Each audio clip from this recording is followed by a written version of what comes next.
तौ परानमा।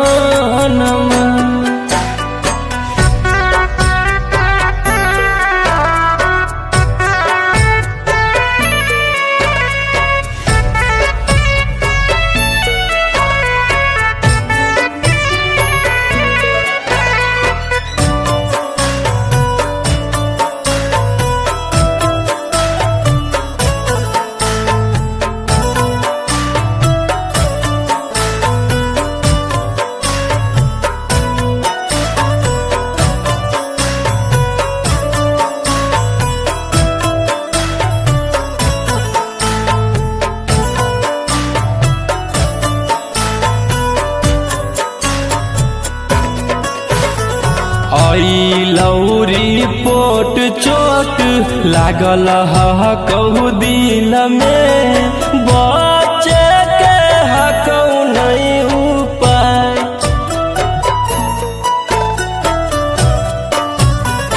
एतने तू कृपा हमारा पर करी दे, आके दे मुहावा देखा।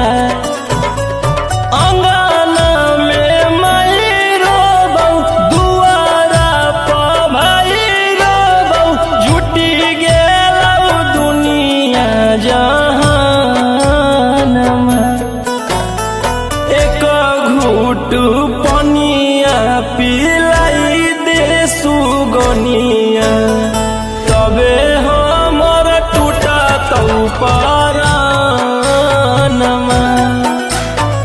एक घूट पनिया पिलाई दे सुगनिया, तबे हमर छूटा तौ परानमा।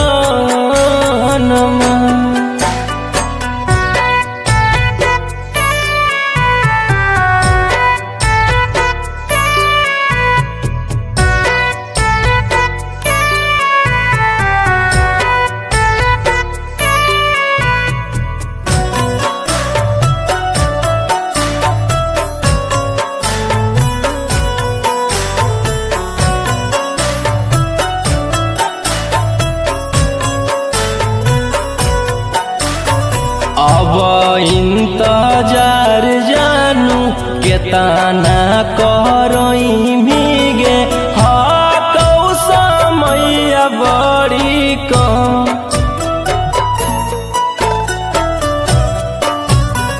जल्दी से आई के फरजानी भाईले, तोरे ले रुकल ही राजा रौशन रोही, पनिया के निर्मोही। चली जइतौ रब के भवनमा,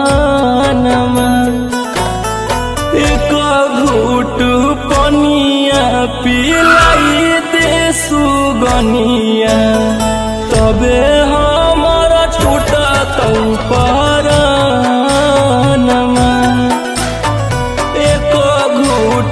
पनिया पिलाई दे सुगनिया, तबे हमर छूटा तौ परानमा।